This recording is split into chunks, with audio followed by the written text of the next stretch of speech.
Para kekasih, angkat tangan kanan saudara. Taruh tangan kiri pada jantung saudara.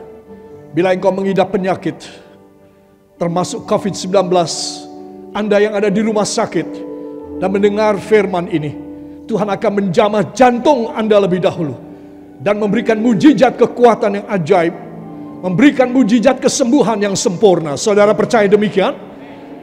Mari berdoa bersama hambanya. Ya Bapa yang baik, pada saat ini hamba mempersembahkan hidup hamba supaya kau jamah dalam nama Yesus.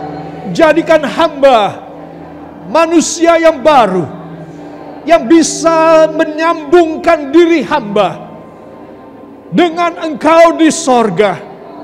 Dengan demikian hidup hamba dibaharui dalam nama Yesus. Oleh sebab itu, hai pekerjaan iblis, kurang percaya, bisikan-bisikan duniawi, pengaruh manusia, aku hancurkan engkau dalam nama Yesus. Dalam nama Yesus.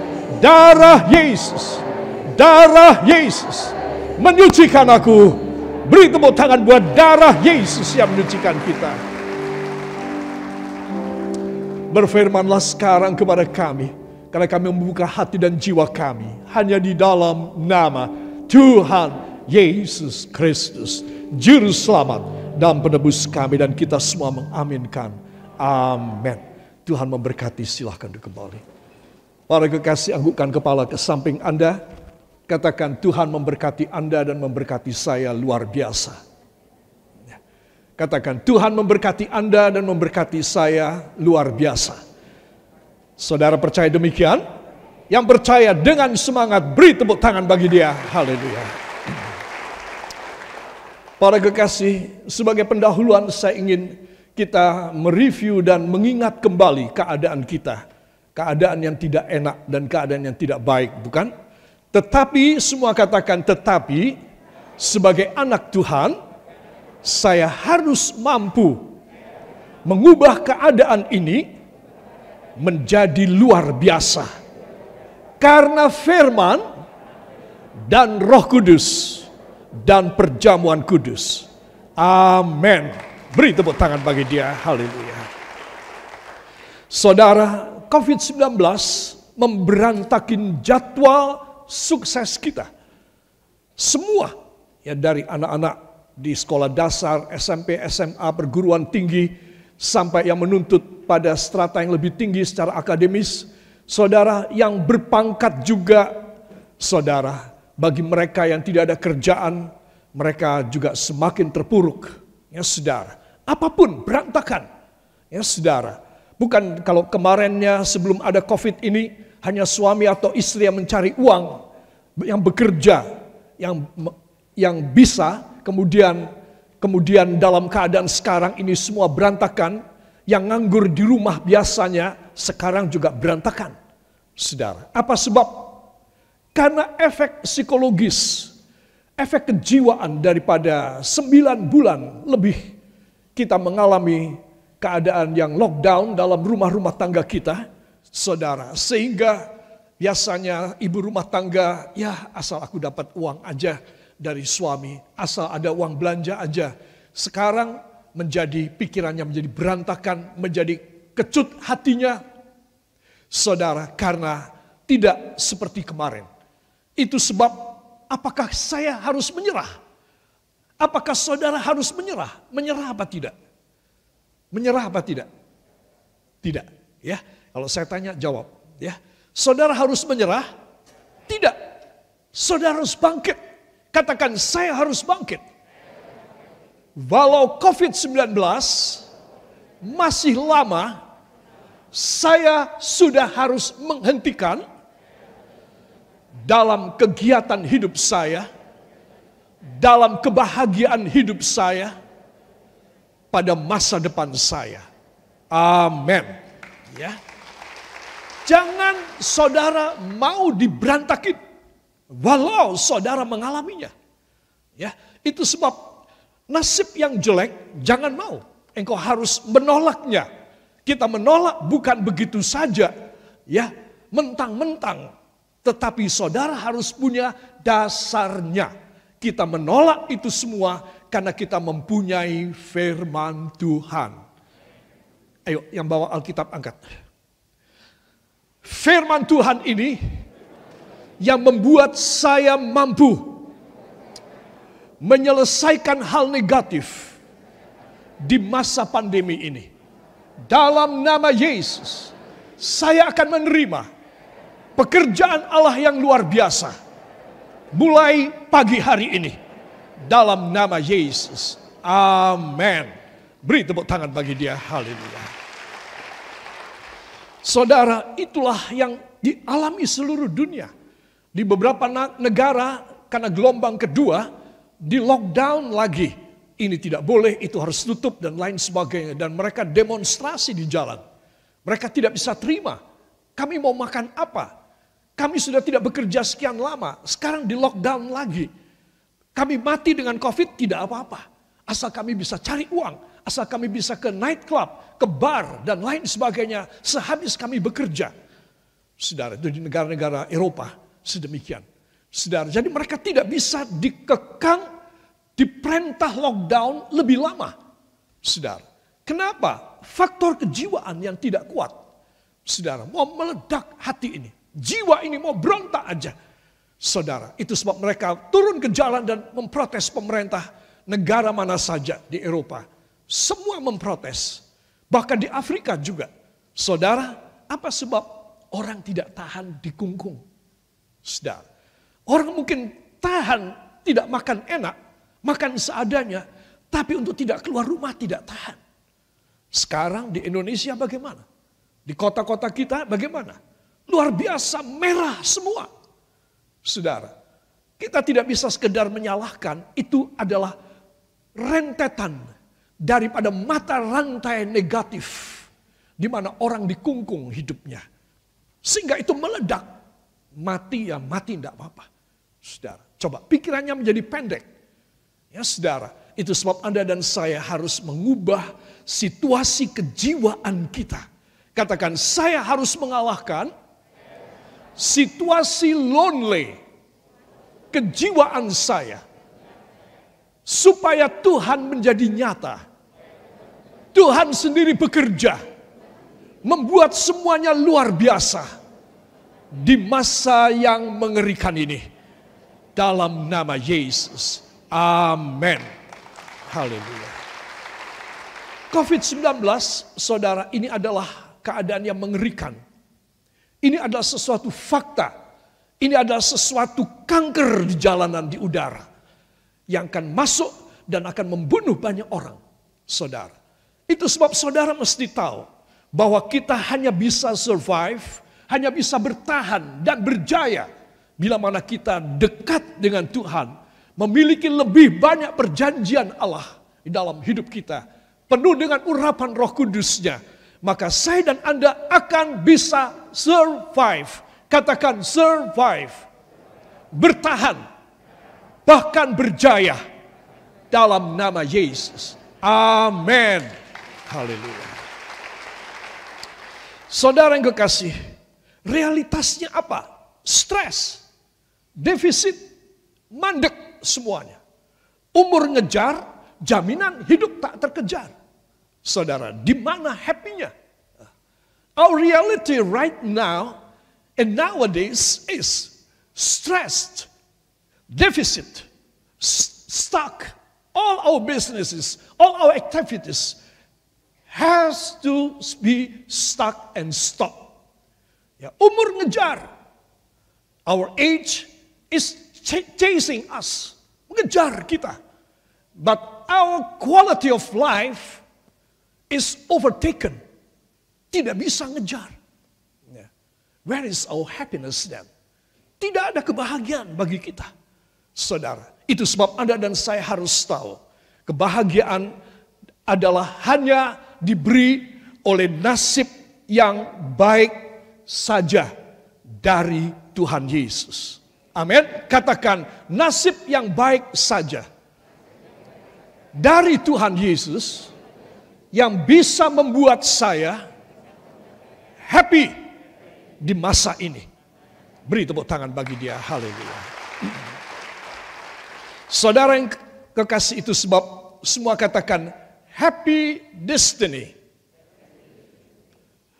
Nasib yang happy bersama Yesus. Amin. Jadi saudara harus tahu apa penyelesaian kita dari stres, mandek, umur yang ngejar, jaminan hidup tak terkejar. Tidak ada kebahagiaan, berantem dalam rumah-rumah tangga. Karena sehari 24 jam, siang malam ketemu. Sudah biasa ketemu sebentar. Sekarang selalu ketemu. Sudah biasa hanya kelihatan negatif. Kekurangan dia sedikit, kekurangan kita sedikit. Sekarang kekurangan terungkap semua. Saudara. Jadi saudara mesti tahu, keadaan pandemi ini bukan hanya mengenai soal wabahnya saja, mengenai soal penyakitnya saja, tetapi mengenai kejiwaan seluruh dunia. Saudara tahu, dan ini atas rencana Allah. Katakan, ini atas kehendak Tuhan. Saya tidak bisa meminta supaya ini stop, kecuali kehendak Tuhan yang menyelesaikan. Jadi saudara, kalau saudara dan saya tahu bahwa ini semua atas kehendak Tuhan, ya kita harus cari Dia yang punya rencana bikin ini. Ini bukan konspirasi manusia. Ini adalah rencana Tuhan bikin pandemi. Sudah waktunya. Abad yang ke-18 tahun 1785-an, itu ada pandemi yang dikenal di dunia modern, semi modern, yang pertama, yaitu penyakit kolera. Saudara, mayat itu terhampar ditaruh pinggir jalan, karena orang tidak akan keluar ke jalan, semua ada di rumah. Jadi mayat itu ditaruh di pinggir jalan, karena tidak ada kuburan yang cukup, tidak ada ambulans, tidak ada pegawai kuburan yang bisa. Abad 19, tahun 1864, saudara, wabah sesuatu penyakit campak, ya saudara, yang luar biasa, dan mayat bergeletakan di mana-mana. Abad 19 juga, kembali tifus dan kolera, dan malaria. Abad 19 mulai muncul malaria. Abad 20, kita reda. Tidak ada sesuatu yang gonjang-ganjing semacam ini. Abad 21 masih reda. Sekarang pada akhir abad, menjelang akhir abad ini, ya saudara, kita melihat penyakit COVID-19, coronavirus ini akan berlangsung beberapa puluh tahun. Saudara, kita tidak tahu sampai kapan. Karena selalu akan bergelombang muncul lagi. Akibat orang tidak bisa tahan diri. Kalau saudara tidak berdoa, saudara tidak bisa tahan. Kalau saudara tidak dekat dengan Tuhan, saudara juga akan meledak hati saudara. Mencari kesenangan di luar. Sehingga saudara terjangkit, terinfeksi. Saudara pulang ke rumah, saudara menginfeksi orang serumah. Saudara ke gereja, menginfeksi orang segereja. Saudara. Jadi apa yang menyebabkan ini penyakit menular luar biasa? Karena virus itu dibantu dengan habitual attitude, karakter orang. Aku tidak bisa tahan. Aku mau cari kesenangan. Kapan lagi? Mati ya mati. Saudara, coba. Orang tidak bisa tahan. Itu sebab Anda dan saya harus mempunyai, katakan, saya harus memiliki kekuatan ilahi untuk bertahan. Dan sementara saya bertahan, Tuhan Yesus memberkati saya, menyembuhkan saya, menyatakan mujizat kepada saya, memberi damai sejahtera kepada saya. Amin. Haleluya. Saya perlu menjelentrehkan pendahuluan ini. Karena orang punya pikiran sekedar saja aku harus ada di rumah. Tetapi dia tidak ada kekuatan yang membackup, dia selalu dikurung. Saudara, kalau bekerja, wah boleh bekerja sekarang. Senang ya bisa melihat mall, bisa ke sana, bisa kemari. Tetapi pulang bawa penyakit. Jadi orang pada dasarnya tidak bisa tahan. Hanya mereka yang bertekun di dalam Tuhan diberi kekuatan yang ajaib. Kekuatan di jiwa, angkat dua tangan saudara, adalah bersamamu. Tak pernah ku ragukan kasih. Semua menyanyi bersamamu Tuhan. Bersamamu Bapa, ku lewati semua. Sambil menyanyi memohon kepadanya. Supaya di masa ini saudara menjadi luar biasa. Dirubah. Haleluya Yesus. Engkau yang bertindak. Ingat, dia yang akan bekerja. Dia mau memberi pertolongan. Di masa COVID-19 ini. Engkau akan luar biasa. Haleluya Yesus. Melimpah anugerahmu besar. Anugerahmu besar, melimpah bagiku.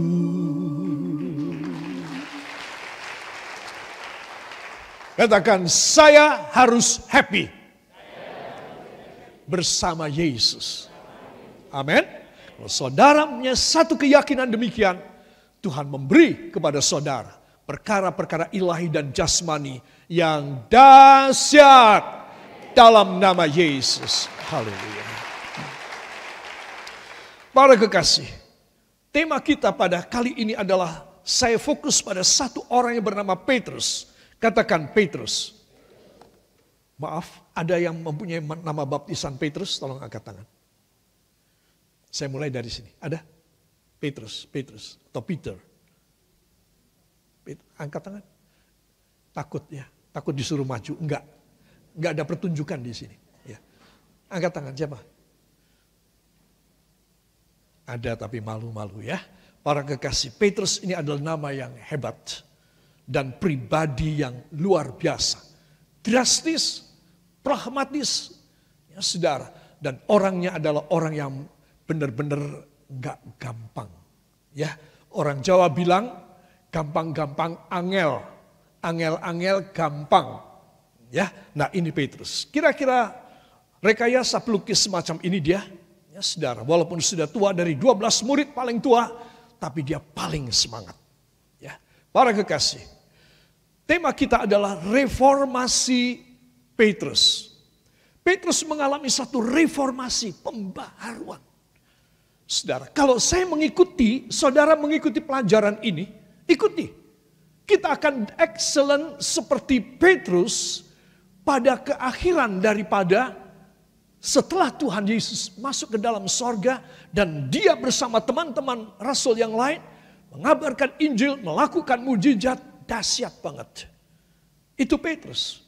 Itu sebab di zaman yang sulit ini kita harus juga mengalami reformasi Petrus. Katakan reformasi Petrus.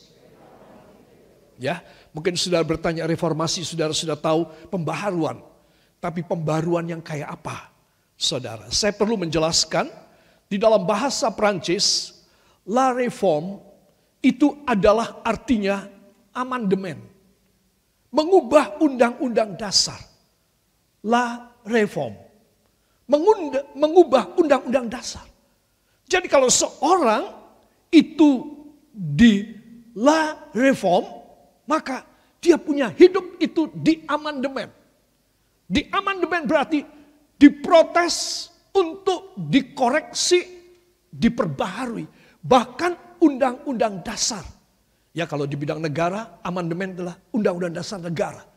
Indonesia, undang-undang dasar 45 sudah diamandemen 3 kali. Saudara, mungkin saudara tidak tahu. Sudah dirubah undang-undang dasarnya. Apa artinya bahwa seorang harus direformasi?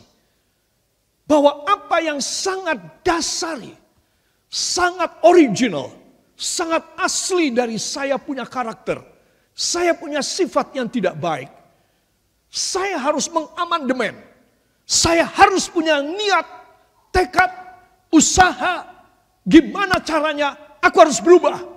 Aku punya dasar hidup, aku punya karakter, aku punya sifat asal aku sebagai manusia, keturunan dari para orang tua nenek moyangku yang tidak baik. Aku harus mengamandemen, mengubah undang-undang dasarku sendiri. Itu reformasi. Saudara. Jadi banyak orang pada sekarang ini mencuit dan cuma buka mulut untuk kata reformasi. Tidak tahu maksud reformasi apa. Reformasi adalah mengubah amandemen pribadi. Apa yang sudah menjadi undang-undang dasar dalam hidup saya, hidup Anda yang tidak baik. Yang tidak baik. Perlu diamandemen. Perlu apa tidak? Perlu dirubah. Bila kita mengikuti amandemennya, reformasinya dari Petrus, sorga selalu terbuka 24 jam di atas kepala kita. Saudara akan merasakan dia begitu mudah, begitu gampang, begitu cair saja, just flowing saja. Untuk memberi kepada saudara, memberi kepada saya. Karena Bapa di sorga, katakan, karena Bapa saya di sorga telah melihat bahwa saya bisa mengamandemen, mereformasi pribadi saya. Yang mau beri tepuk tangan bagi dia. Jadi selama saya cuma berubah luar, ini namanya bukan amandemen. Saudara, ini cuma lipstick. Ini cuma lip service. Dalam bahasa Jerman, abang-abang lambe. Para kekasih, tidak ada reformasi. Cuma bercuap saja. Cuma bisa omong aja. Saudara, tetapi dia tidak bisa mengamandemen dirinya sendiri. Itu sebab penting sekali. Ya, menurut saudara penting apa tidak? Penting sekali. Ya, kalau kita dirubah sesuai dengan dia, maka apa yang dia punya dikasih kepada kita. Kalau saya tidak merubah, saya tidak mengamandemen undang-undang dasar pribadi saya, apa yang baik tidak diberi kepada saya, diberi kepada saudara yang bisa mengamandemen diri saudara sendiri. Saya nangis sekalipun, saya pendeta pengkhotbah sekalipun, saya tetap tidak berkenan sama Tuhan. Itu sebab amandemen ini sangat penting dalam hidup kita. Supaya kita benar-benar mengalami sesuatu yang berubah di dasar hati kita, dasar pikiran kita. Kita punya software, kita punya hardware. Itu sama sekali dirubah untuk sesuai dengan kehendak Allah. Semua katakan, maka sorga terbuka bagi saya. Ayo kasih tos samping saudara, tidak usah menjamah. Amin. Kalau suka, beri tepuk tangan. Itu sebab para kekasih, saya ingin mengajak Anda membuka 3 buah ayat berikut di dalam Yohanes pasal yang ke-6, ayat 67 sampai 69. Injil Yohanes pasal yang ke-6, saya undang kita bangkit berdiri sejenak. Ayat yang ke-67 sampai 69. Di rumah saudara juga, ya, supaya tidak ketiduran. Ya. Yohanes pasal yang ke-6, ayat 67 sampai 69. Kita mulai dari judulnya. Siap? 1, 2. Pengakuan Petrus. Maka kata Yesus kepada ke-12 muridnya, apakah kamu tidak mau pergi juga? Jawab Simon Petrus kepadanya, Tuhan, kepada siapakah kami akan pergi? Perkataanmu adalah perkataan hidup yang kekal. Dan kami telah percaya dan tahu bahwa Engkau adalah yang kudus dari Allah. Amin. Terima kasih. Silahkan duduk kembali. Para kekasih, ini pengakuan Petrus. Ada apa sih? Ada apa sih sampai Tuhan bertanya, kamu ya mau pergi enggak? Kamu juga mau meninggalkan aku enggak? Loh, tumben Tuhan kok agak, apa itu namanya dalam bahasa gaul apa namanya? Agak baper ya. Agak kurang pede ya. Terus kamu juga mau pergi ya? Kamu mau meninggalkan aku ya? Saudara, di sini yang terjadi adalah kalau saudara melihat ayat 66. Mulai dari waktu itu teruskan banyak murid-muridnya mengundurkan diri dan tidak lagi mengikut dia. Wow, heran. Tuhan menjadi gembalanya, semua pada mundur. Saudara, apa yang membuat murid-murid Tuhan selain 12 mundur? Sehingga ketika ada kebaktian diumumkan melalui Facebook, melalui WhatsApp, Instagram, tidak ada yang datang. Saudara, apa sebab? Telusuri ke atasnya. Saudara, disebutkan di sini ayat 60. Sesudah mendengar semuanya itu, banyak dari murid-murid Yesus yang berkata, teruskan, perkataan ini keras. Siapakah yang sanggup mendengarkannya? Amin. Wow, khotbahnya keras sekali. Kata-katanya dar, der, dor. Ya. Kata-katanya tajam sekali. Murid-murid sempat memberitahu kepada Tuhan Yesus. Saudara, murid-murid juga mengatakan, Tuhan, perkataanmu kok keras sekali. Tolong khotbahnya dirubah, bisa enggak Tuhan? Karena mereka sakit hati Tuhan. Engkau mengatakan kalimat yang keras. Saudara, pribadi kepemimpinan Yesus ini luar biasa. Saya mencoba mengikutinya sedikit demi sedikit. Walau saya belum berhasil sepenuh. Yaitu tidak terpengaruh dengan apa opini, pendapat, suggestion daripada orang banyak. Dia tidak pernah menganggap sebagai Vox Populi yang kemudian menjadi demokrasi, yaitu kebebasan berpendapat. Dia tidak pernah mengikuti asas Vox Populi atau demokrasi. Dia tidak pernah. Dia selalu ingin menunjukkan bahwa aku ini bukan dari manusia, aku dari Allah. Jadi aku hanya menjadi juru bicara dari Bapa di sorga. Apa kamu tidak suka? Terserah. Karena kamu tidak selamat. Apa yang kamu suka? Terserah. Karena kamu akan selamat. Jadi dia adalah seorang pemimpin yang sangat teguh pada mission. Untuk apa dia diutus turun ke dunia. Bukan dia keras kepala. Bukan dia jahat. Bukan dia keras hati. Tapi karena dia tidak boleh menggok dan nyeleweng dari kehendak daripada Bapa. Itu sebab dia orangnya saklek. Orangnya tegas sekali. Kalau orang-orang bilang bahkan 12 murid mengatakan, guru, jangan keras, perkataanmu terlalu keras. Barusan kebaktian ini aku melihat semua pada pucat mukanya. Bagaimana? Lalu kebaktian berikutnya mereka mau datang enggak? Benar enggak ada yang datang. Saudara. Tetapi saya bersyukur.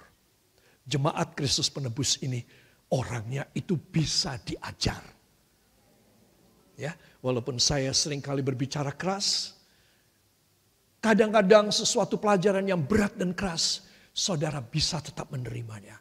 Dan saudara tetap setia. Beri kemuliaan bagi Tuhan. Apa yang terjadi? Nggak ada yang datang. Saudara. Lalu Tuhan Ayat 67 yang kita baca tadi, maka kata Yesus kepada ke-12 muridnya, apakah kamu tidak mau pergi juga? Apakah kamu tidak mau pergi juga? Seolah-olah Tuhan bukan mengusir, tapi Tuhan memohon. Jaga ya, Mbok kamu jangan sampai pergi dari aku. Jaga ya, kamu tidak boleh mundur ya. Apa kamu mau pergi juga? Memang kalimat ini di dalam Alkitab bahasa Indonesia kurang jelas ya, saudara. Tetapi dalam Alkitab terjemahan bahasa Inggris katakan, apakah kamu akan pergi juga? Enggak kan? Tuhan bertanya, enggak kan? Ada tambahan, enggak kan? Ya. Would you, akankah kamu memohon? Jangan sampai kamu pergi. Kan kamu enggak kan? Ya sudah, biar yang lain tidak mau ikut aku lagi. Tapi kan kamu enggak kan? Lihat. Dari situ Petrus menjawab yang tadi kita baca. Tuhan, kepada siapakah kami akan pergi? Perkataanmu adalah perkataan hidup yang kekal. Jadi kami hanya mencari perkataan yang hidup dan kekal, Tuhan. Itu sebab kami tidak akan sama dengan mereka. Kami akan tetap dengan Engkau. Wow, Petrus luar biasa. 11 murid yang lain bungkam, tutup mulut. Beberapa punya pikiran, wah, ya dengaran ini. Guru kita memberi kesempatan kita mundur nih. Ya, beberapa punya pikiran, aku juga mau mundur deh. Kan sudah ditawari oleh Yesus. Boleh mundur, saudara. Tapi Petrus berdiri dan Petrus berkata, tidak Tuhan, kalau kami mundur, kami mau datang kepada siapa? Kami mau berguru kepada siapa? Karena hanya Engkau Rabuni kami, guru besar, master kami, yang mempunyai perkataan-perkataan yang hidup dan kekal. Beri tepuk tangan yang baik bagi dia. Haleluya. Ini loh saudara. Kalau saudara ingin hidup, ingin survive, saudara ingin bertahan. Saingan dagang saudara kuat, modalnya bagus, dia punya manajemen, dia punya orang-orang di balik layar, para ahli yang dia bayar mahal, baik dengan cara benar maupun cara nyeleweng. Itu yang menyebabkan perusahaan dia kuat dan mau mencaplok Anda. Dengar firman kali ini. Bahwa engkau mempunyai pembela yang agung. Engkau mempunyai Yesus yang mempunyai perkataan yang hidup dan kekal. Dan engkau akan bisa bertahan. Bahkan engkau bisa booming. Engkau bisa berjaya. Itu sebab saudara mesti tahu. Awal daripada pendahuluan saya tentang sosok yang bernama Petrus ini. Dahsyat. Karena dia punya pengakuan. Pengakuan saudara yang benar membuat engkau dahsyat di hadapan hadirat Allah. Amin. Tetapi saya harus fair bahwa Petrus bukan manusia sempurna. Sama halnya dengan saya, sama halnya dengan Anda semua. Tidak ada manusia sempurna di dalam dunia. Walaupun dia seorang yang dahsyat pengakuannya, yang membuat Tuhan berkata, hai Petrus. Tuhan berkata, Petrus, itu Petros. Petros adalah batu yang kecil. Itu nama dari Simon Petrus, namanya Petrus, itu batu yang kecil. Hai Petros, dalam bahasa Greka, Alkitab bahasa Greka. Di atas Petra ini, Petra adalah batu karang yang besar. Kamu Petros, batu karang kecil. Di atas Petra, dia menunjuk pada dirinya sendiri. Di atas Petra ini, batu karang yang besar ini, aku akan membangun gerejaku. Jadi Petrus karena pengakuannya diangkat oleh Tuhan menjadi bapak gereja. Karena nanti akan muncul gereja yang luar biasa di seluruh dunia yang merambah semua umat manusia. Saudara, dan dimulai dari Petrus, yaitu batu karang kecil. Ya, hai kamu Petrus, di atas Petra batu karang ini, aku akan mendirikan gerejaku. Saudara. Jadi karena Petrus bisa mengeluarkan pengakuan yang dahsyat menyenangkan Tuhan. Bila saudara membuat setiap hari pengakuan-pengakuan yang menyenangkan hati Tuhan, tidak bisa tidak hidup saudara setiap hari akan penuh dengan keajaiban, penuh dengan pembukaan jalan, penuh dengan kuasa, penuh dengan urapan, penuh dengan curahan berkat dalam hidup saudara. Saudara, it is not strange that from your mouth that you come out from the sentences, the words from your mouth is just praising the Lord, and you stand fastly to every words of Jesus Christ and His promises. Then God every time also will give to you the flowing water from heaven in your life and make you to be a successful man or woman, and nothing is impossible for you. Itu sebab Anda dan saya harus membuat pengakuan yang baik. Katakan, dari mulut saya harus keluar pengakuan yang baik, yang tulus, asli dan jujur dari sanubari saya. Maka pengakuan ini disenangi Tuhan. Amin. Jangan saudara mengeluarkan perkataan-perkataan yang tidak ada gunanya, yang bahkan merendahkan kuasa Tuhan. Engkau justru harus seperti Petrus. Tetapi walaupun dia demikian hebat, dia bukan manusia sempurna. Siapapun yang saya tanya pasti tidak ada yang mau ngaku dia sempurna apa tidak. Tidak bisa ngaku, kenapa? Karena memang tidak. Katakan, saya tidak bisa mengaku bahwa saya sempurna karena memang saya tidak. Iya. Saudara, jadi kita akan melihat 3 kekurangan Petrus yang perlu direformasi. Dan 3 kekurangan ini lumrah normal pada saya, pada Anda semua. Saya mau tanya, siapa yang mau direformasi? Tolong angkat tangan dua-dua. Katakan, Tuhan Yesus, reformasikan hamba. Supaya sejarah hidup hamba berubah drastis, luar biasa, menakjubkan, demi nama Yesus. Yang percaya ucapkan terima kasih kepadanya. Terima kasih Bapa, terima kasih Yesus, terima kasih Roh Kudus. Kami mau belajar dari firman sebentar, dan kita yang percaya mengaminkan. Amin. Satu kali dalam Matius 14 ayat 25 sampai 32, karena panjang tidak usah dibaca, menjadi pelajaran, menjadi pekerjaan rumah saudara. Nanti di rumah tolong dibaca ya, catat saja. Matius 14 25 sampai 32. Suatu kali ketika Yesus berdoa sendirian di atas bukit malam ya, saudara. Sore-sore Yesus menyuruh 12 murid naik perahu pulang menyeberangi Tasik Galilea atau Danau Galilea. Danau itu besar. Ya, saudara, saya tidak tahu kapan kita bisa ke Israel lagi. Keadaan demikian. Mungkin paling cepat 2 tahun lagi. Saudara, itu danau besar kayak laut. Disuruh menyeberang untuk pulang lebih dulu untuk mereka istirahat tidur malam. Saudara, dan Yesus sendirian naik ke bukit berdoa semalaman.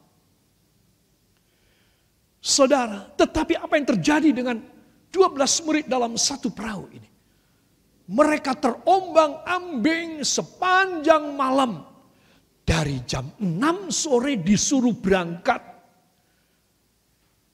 Sampai jam 3 Tuhan selesai berdoa. Jam 3 pagi. Tuhan dari kejauhan, dia tahu sih namanya Allah.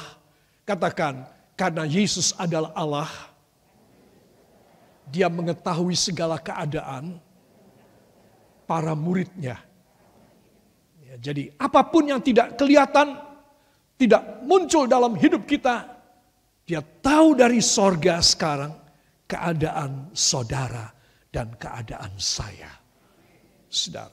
Sehingga jam 3 pagi, Yesus turun dan mau mendekati perahu mereka dan mau masuk ke perahu mereka. Saya mau tanya, Yesus menggunakan kendaraan apa? A. Ya, papan seluncur.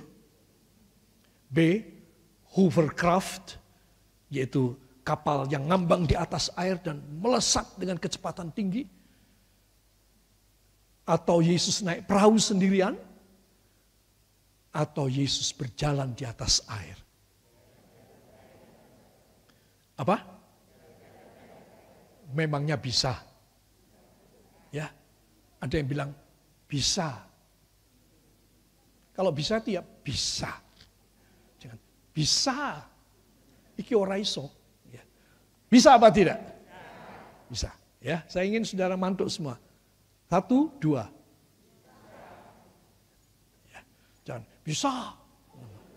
Malah kualik. Para kekasih, perhatikan. Dan Yesus berjalan di atas air menemui mereka. Dan Yesus sengaja berjalan di samping perahu dan mereka berteriak-teriak. Apa teriakan mereka? Wow, hebat. Begitu? Apa teriakannya? Hantu. Saudara, karena mereka tidak tahu bahwa ini Yesus. Mereka tidak sadar bahwa Yesus mampu berjalan di atas air untuk menyelamatkan mereka. Mereka tidak yakin. Mereka lebih yakin ini adalah hantu. Coba, saudara mikir sekarang. Seberapa nilai rohani 12 murid? Sangat cetek banget. Sangat rendah sekali. Kurang iman. Makanya saya mengulik tentang pribadi Petrus. Karena nanti pada akhirnya kita melihat Petrus ini luar biasa. Karena dia kurang iman. Lalu dia mendapat satu perubahan reformasi dalam hidupnya. Saudara, bagaimana ketika semua orang ketakutan dan Yesus mengatakan, jangan takut, ini aku. Ya, kata ini aku, saudara, ini sudah mulai digaungkan oleh Allah dari sejak kitab Keluaran. Ketika Tuhan memanggil Musa, si gembala ini, Musa pada satu semak yang berapi. Ya, ini semaknya. Ini apa? Ya, saudara mesti mikir, mesti ngapusi ini. Ya. Saudara, ini adalah semak belukar yang berapi. Dan Musa mendekati. Dan kemudian terdengar suara dari sini. Copot sandalmu. Karena tanah di mana kamu berdiri adalah tanah yang kudus. Dan Musa bertanya, siapakah engkau Tuhan? Apa jawab Tuhan? Aku adalah aku. Coba, jawaban yang aneh. Sekarang dipakai oleh Tuhan Yesus. Ini aku. Tetapi murid-murid masih tidak yakin bahwa ini adalah Yesus. Ini mungkin hantu ini. Apa sebab? Saya mau kasih tahu. Karena mereka tidak pernah belajar perjanjian lama. Mereka tidak pernah tahu itu tertulis dalam kitab Keluaran. Yang ditulis oleh Musa. Mungkin mereka tidak pernah mendengar, mereka tidak pernah membacanya sebagai orang Yahudi. Harusnya mereka faham kitab Taurat.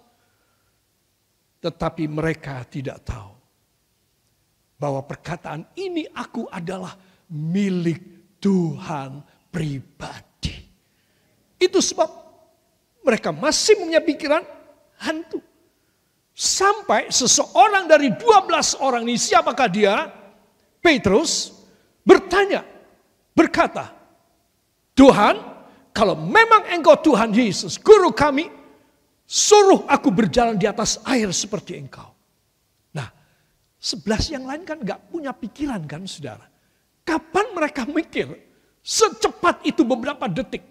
Hanya Petrus yang mikir.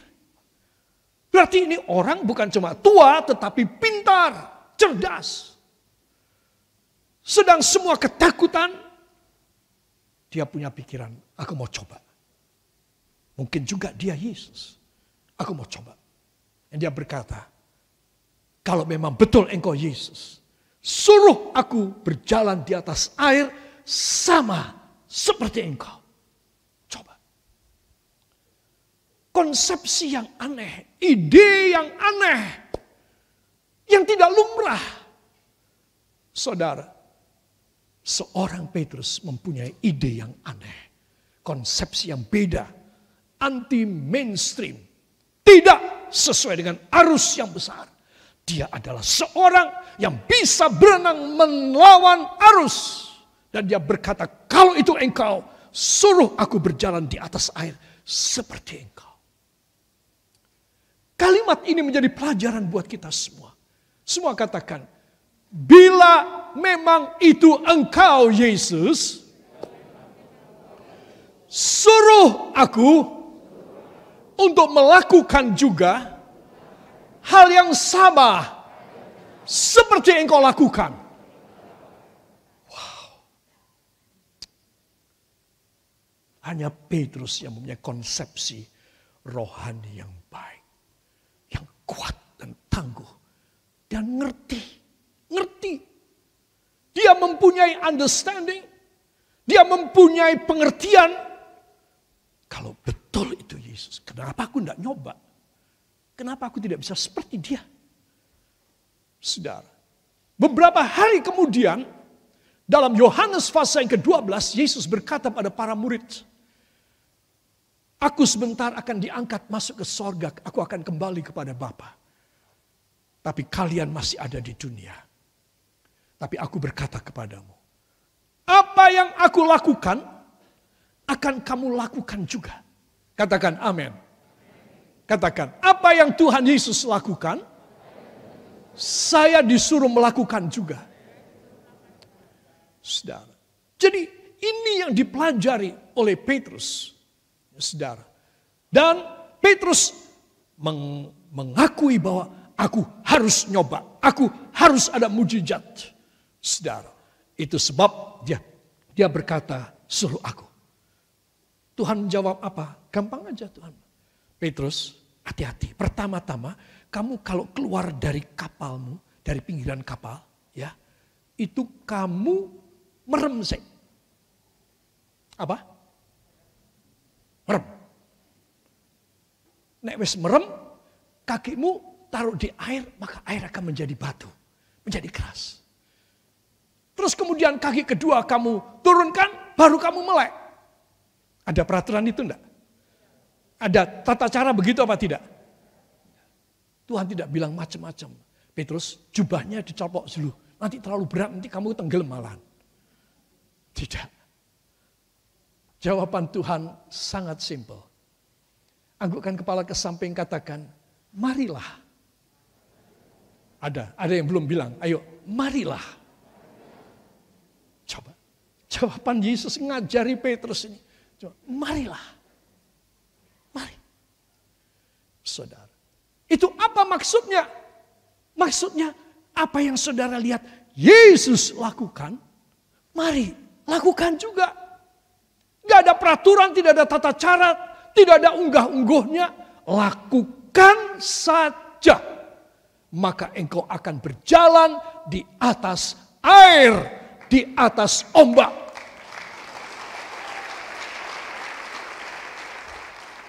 Petrus mendapat pelajaran yang luar biasa. Ternyata nggak ada petunjuknya untuk aku bisa berjalan di atas air. Banyak orang minta petunjuk yang detail. Tetapi Yesus cuma berkata, mari seperti yang kamu percayai, jalani. Kamu akan melakukan pekerjaan besar sama seperti aku melakukan pekerjaan yang besar. Lakukan. Saudara. Apa yang saudara dengar dari firman, jangan cuma saudara eleng-eleng diapalin, kayak anak sekolah minggu menghafalin ayat saja. Saudara, engkau sudah bukan anak sekolah minggu. Anda dan saya orang yang sekarang menghadapi ombak yang dahsyat. menghadapi angin dan badai, menghadapi gelap gulita, dan mungkin hujan deras dan sambaran petir dan kilat. Kita bukan anak sekolah minggu. Jadi apa yang Yesus ajarkan kepada kita, lakukan. Maka engkau akan katakan, maka saya pasti akan bisa berjalan di atas air, menjumpai Yesus. Amin. Pasti. Saudara. Itu sebab Anda dan saya harus mempunyai satu keyakinan. Bila kurang iman, katakan bila saya kurang iman, saat ini juga saya harus direformasi dalam nama Yesus. Amin. Haleluya. Kita akan buka Markus pasal yang ke-11.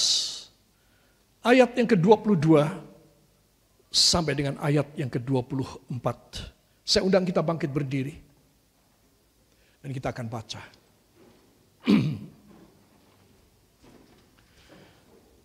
Markus 11 ayat 22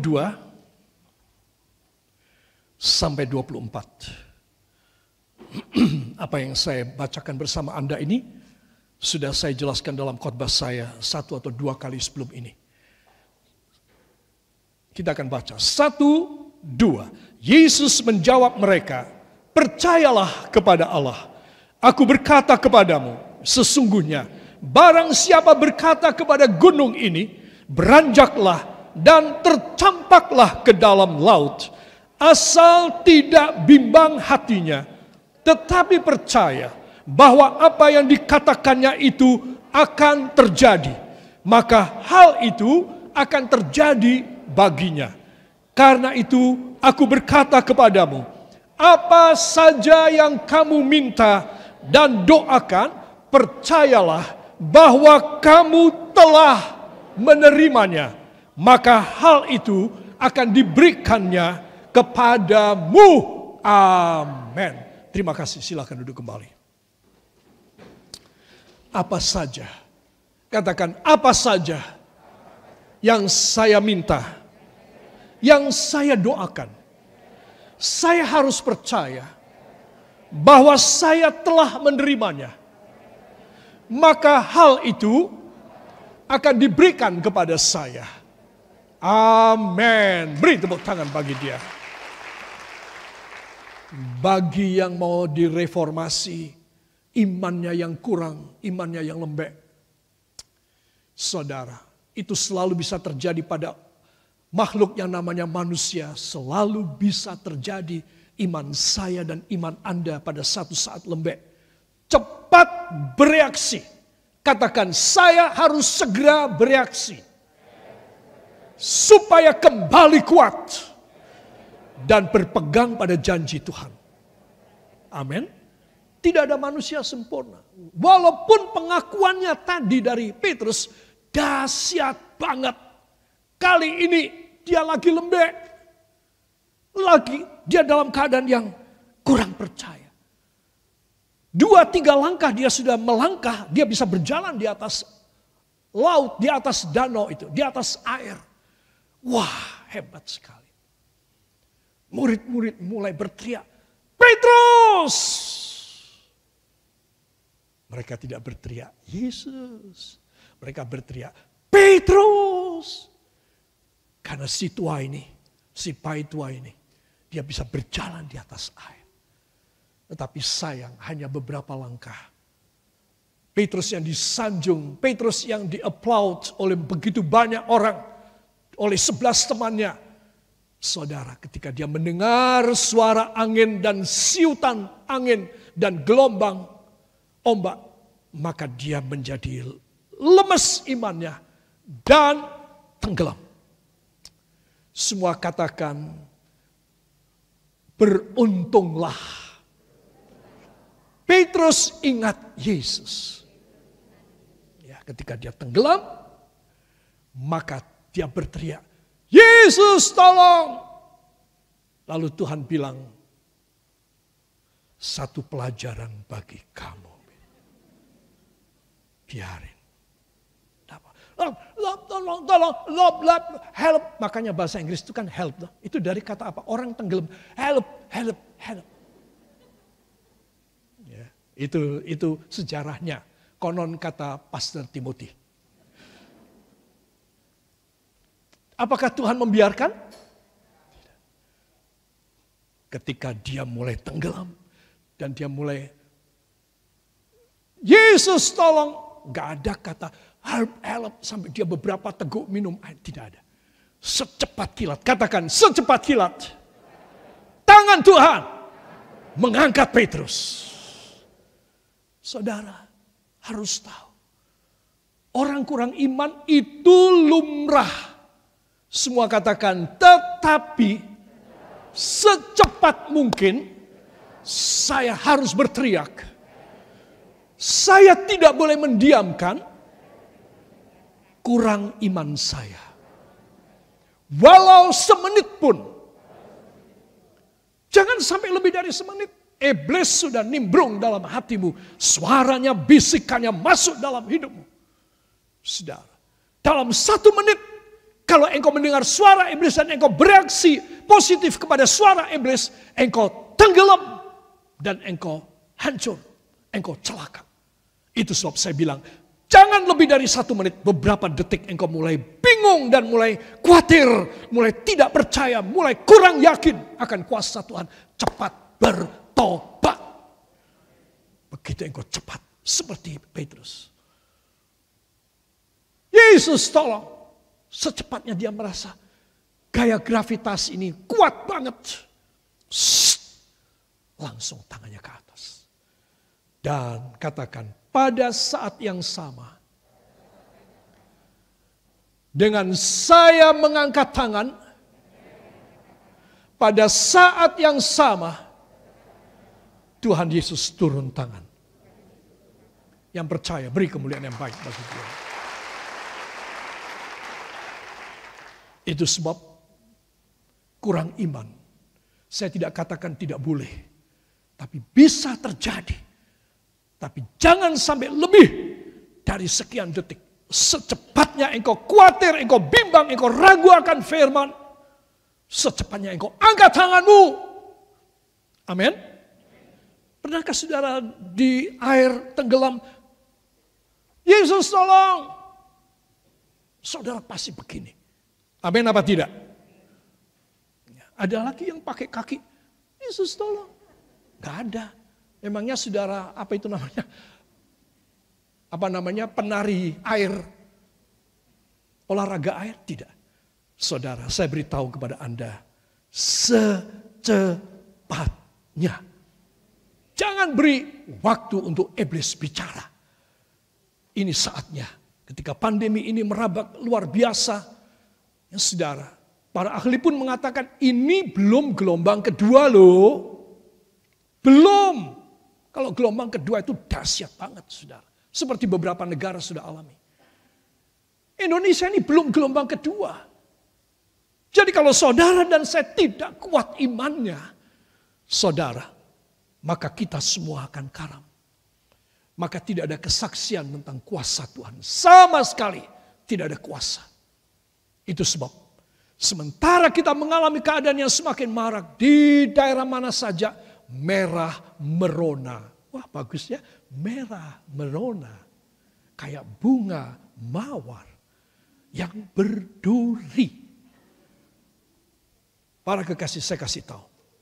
Semua katakan, mulai pagi ini saya tidak akan menangguhkan. Saya tidak menunggu.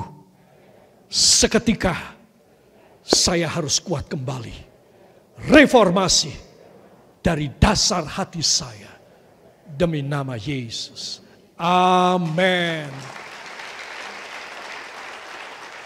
Apa yang kita baca dari Markus 11 ayat 22 sampai 24. Ya saudara, Yesus menjawab mereka, percayalah kepada Allah.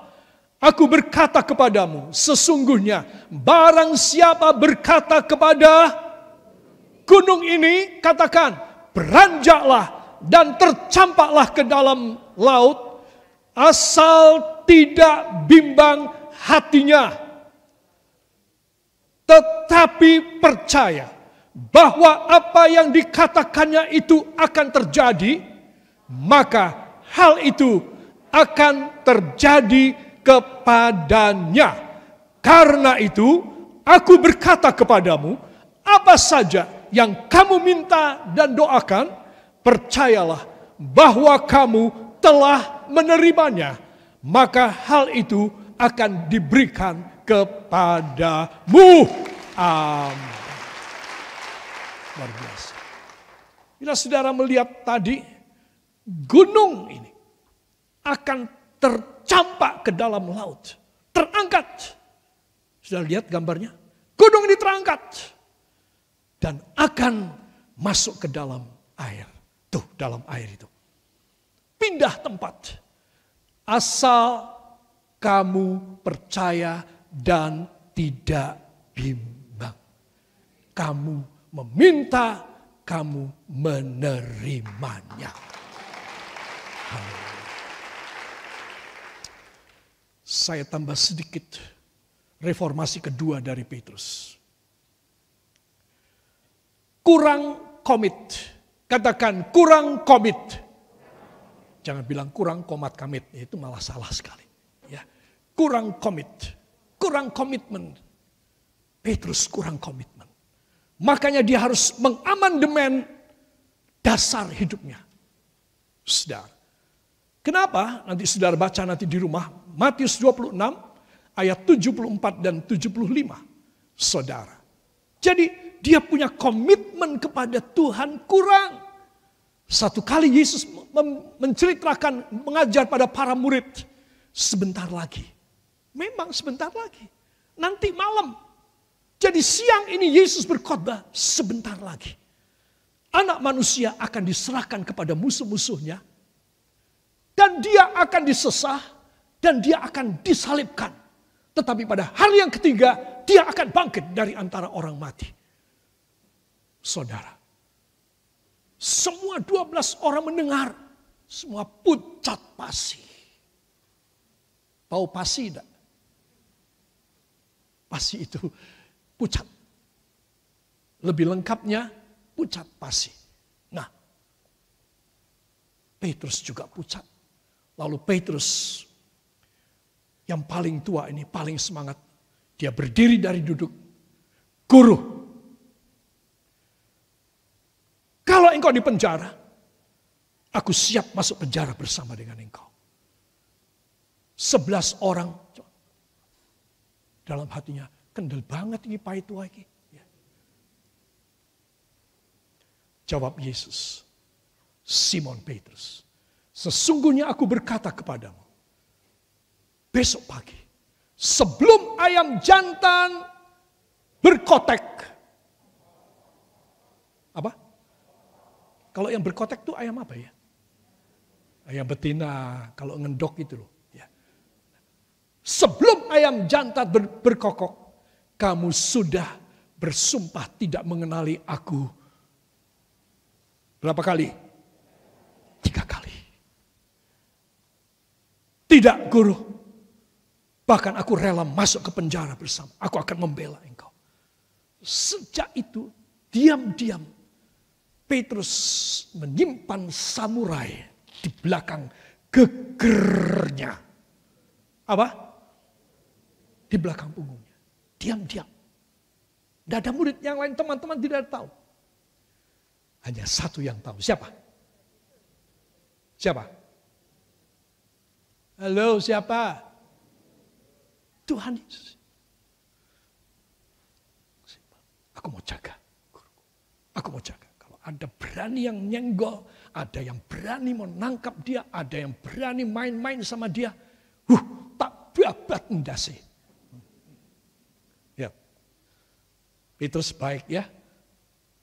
Kadang-kadang kelewatan baiknya. Para kekasih. Dan dia berkata, aku tidak akan meninggalkan engkau guru. Aku akan membela engkau sampai mati. Beberapa jam kemudian, ketika Yesus sudah ditangkap dan diadili di Pilatus, apa yang terjadi? Petrus menyingkirkan diri dari peristiwa tragedi tersebut. Dia menjauh. Dia keluar dari halaman imam besar Kayafas. Di pintu gerbang ada orang pasang api karena musim dingin. Dan dia mulai duduk di angkringan. Ada angkringan tidak? Tidak. Ya, duduk di perapian. Seorang wanita berkata, "Loh, kamu kan orang dari Kanaan yang bersama dengan Yesus yang sedang diadili itu, yang disalib itu kan? Iya kan, kamu kan muridnya dia." Ngawur aja, omong apa iki? Mabuk ya lu. Gitu. Nyingkir dia. Wah, aku diketahuin nih. Nyingkir ke tempat lain. Lagi jalan menyingkir. Beberapa orang berkata, "Loh, kan kamu Petrus. Aku lihat kamu ketika kamu membagi 5 roti dan 2 ekor ikan dan dibagikan pada semua orang makan sampai kenyang. Kamu kan pengikut daripada gurumu itu yang sekarang sedang diadili oleh Pilatus." Aku sumpah, sumpret, ora kenal karo wong kuwi. Coba saudara. Petrus kejam atau baik? Kadang-kadang baik, kadang-kadang tidak baik. Itulah saya, itulah Anda, saudara. Dan dia bersumpah tidak kenal Yesus.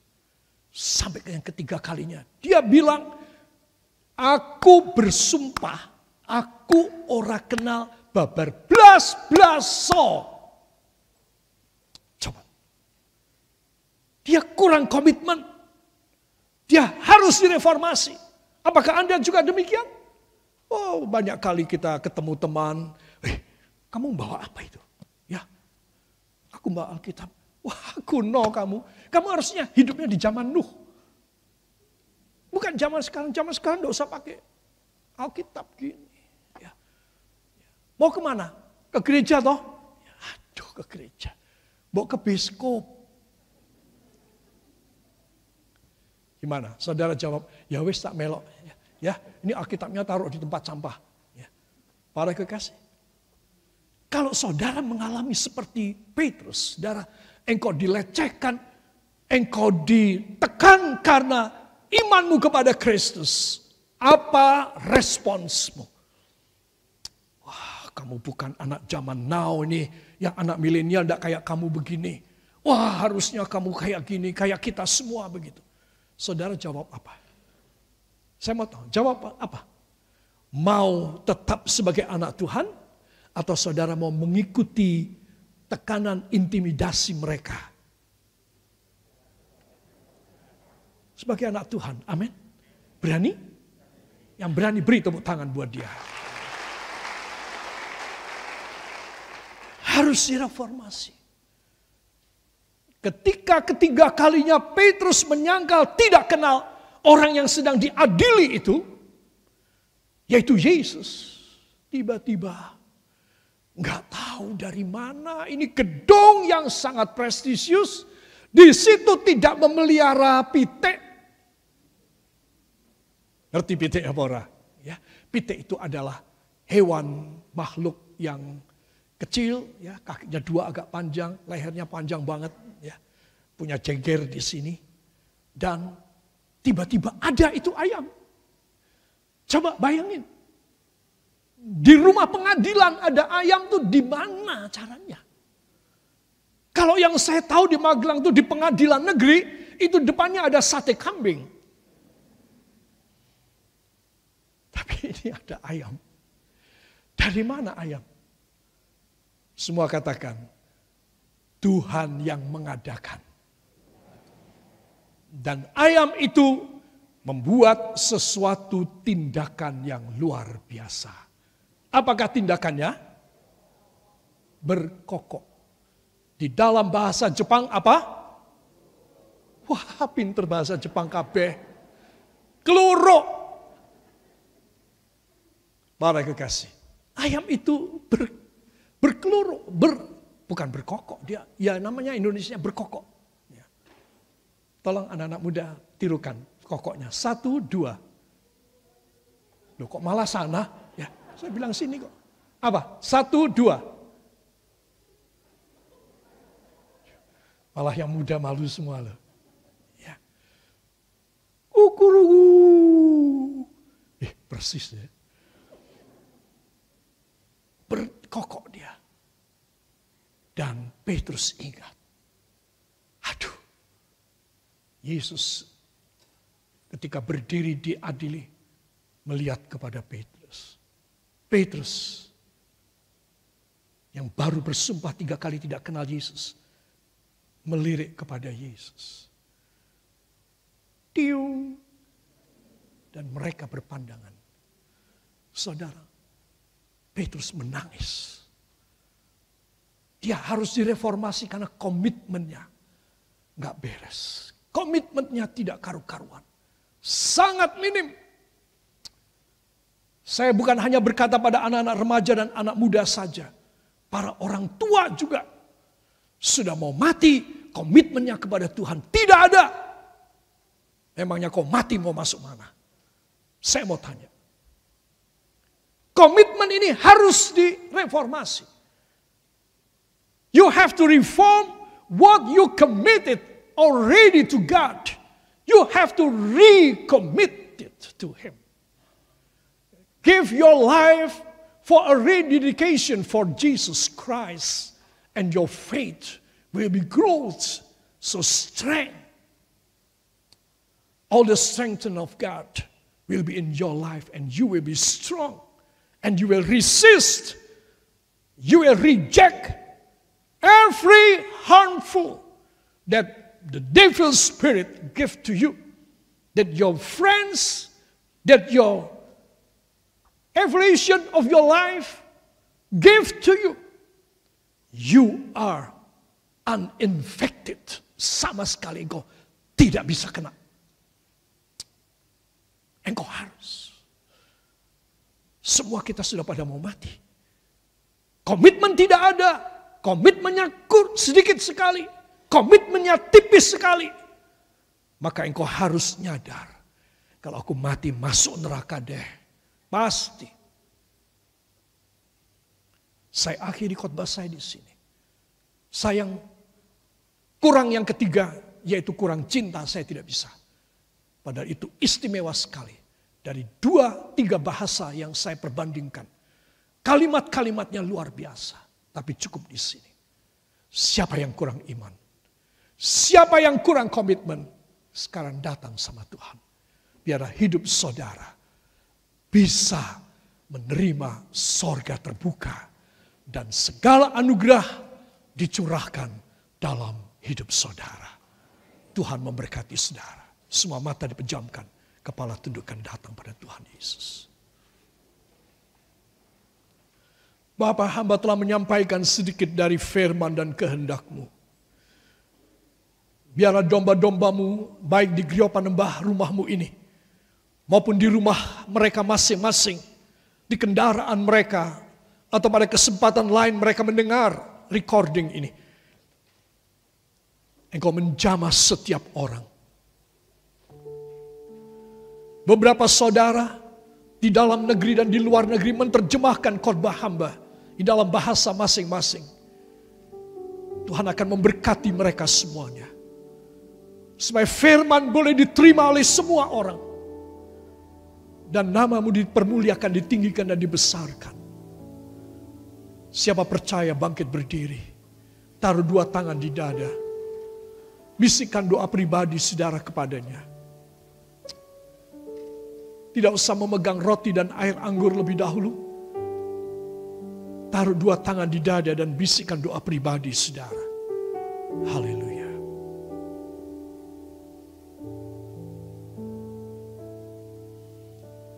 Kau mendengar bisik doa kami, tua, muda, laki dan wanita. Yang mengerti akan firman yang telah hamba sampaikan. Yang telah paham apa menjadi kehendak-Mu. Hargai mereka semua. Biar Engkau nyata. Sorga terbuka di atas mereka. Ketika mereka mau mengadakan reformasi di hadapan Tuhan. Dari Engkau kami direform. Haleluya.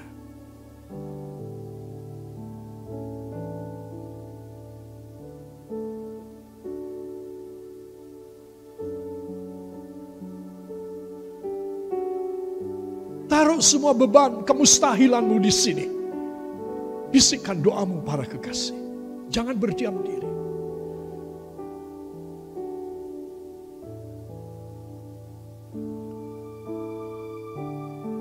Tidak ada yang mustahil bagimu ya Yesus. Jika domba-dombamu berbisik dalam doa mereka, Engkau memenuhi mereka dengan anugerah-Mu. Mereka akan berjalan di atas gelombang dan ombak akhir zaman ini. Seperti Petrus yang baru, yang telah direform. Mereka akan mempunyai komitmen yang kuat kepadamu. Tidak akan menyangkal Engkau sampai mati. Mereka akan masuk dalam kerajaan sorga.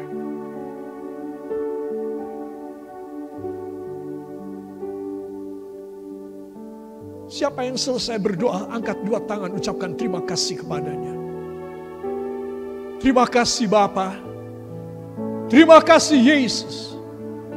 Terima kasih Roh Kudus. Katakan, terima kasih Bapa.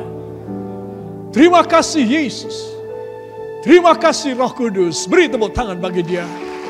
Haleluya. Sekarang ambil roti.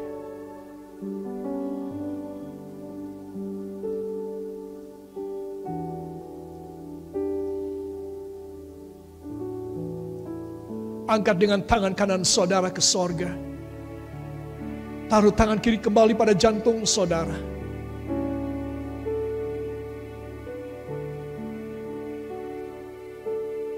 Ya Tuhan Yesus, hamba bersama para kekasih di sini maupun di rumah mereka masing-masing mengangkat roti ini karena kami percaya roti ini adalah daging tubuh-Mu.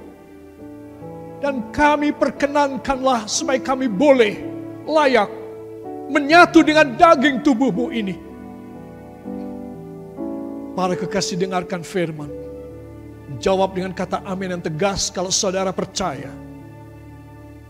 Saya akan bacakan dari 1 Korintus 10 ayat yang ke-16 dalam Alkitab Bahasa Indonesia terjemahan lama.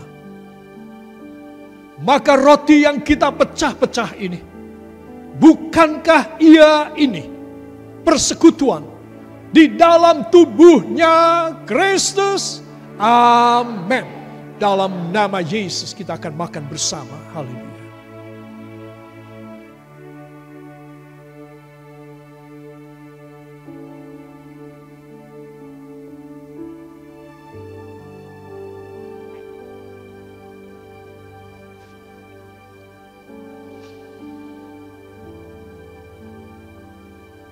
Apa yang baru saja saudara makan? Tubuh Yesus, amin. Sekarang ambil ini cawan dan silakan dibuka.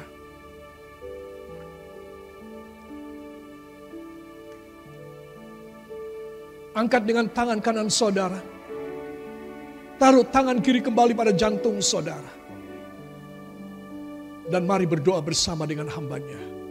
Ya Tuhan Yesus, hamba bersyukur. Daging tubuh-Mu telah menyatu dengan hamba dan para kekasih semuanya.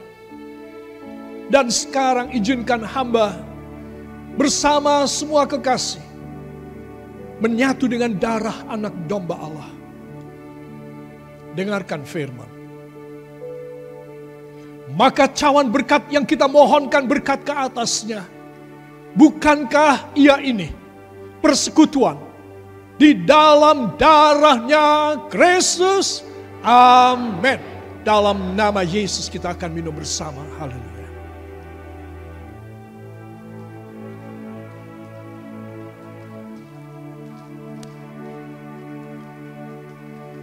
Angkat dua tangan saudara ke sorga. Ucapkan terima kasih dan Ibu Gembala pimpin kita dalam doa. Haleluya. Terima kasih Bapa buat kemurahan Engkau kembali bagi kami pagi hari ini. Firman-Mu Tuhan membuat kami kembali beriman kepada Engkau. Supaya anugerah-Mu boleh tercurah bagi kami sekalian. Demikian juga komitmen kami kepada-Mu Tuhan. Haleluya. Tubuh dan darah-Mu menjadi satu dengan kami. memperbaharui iman kami, memperbaharui komitmen kami. Engkau menebus kami, Engkau mengampuni kami, dan Engkau menyembuhkan kami. Amin. Jangan kuasa kegelapan yang akan mengganggu, pengaruh duniawi dan dosa, roh kekhawatiran dan putus asa, dipatahkan, dihancurkan dalam nama Yesus. Dalam nama Yesus. Dalam nama Yesus. Darah Yesus menyucikan kami dan membasuh kami. Kami akan pulang dengan berkat yang berlimpah. Karena kami tahu Tuhan, iman kami kepada Engkau tidak akan goyah. Dan Engkau memberkati kami. Hanya di dalam nama Tuhan Yesus Kristus, Juru Selamat dan Penebus kami. Dan kita yang percaya bahwa kita telah menyatu dengan daging dan darah Yesus, mengaminkan. Amin. Beri kemuliaan bagi Dia. Silahkan duduk kembali. Saudara akan mendengar beberapa warta gereja.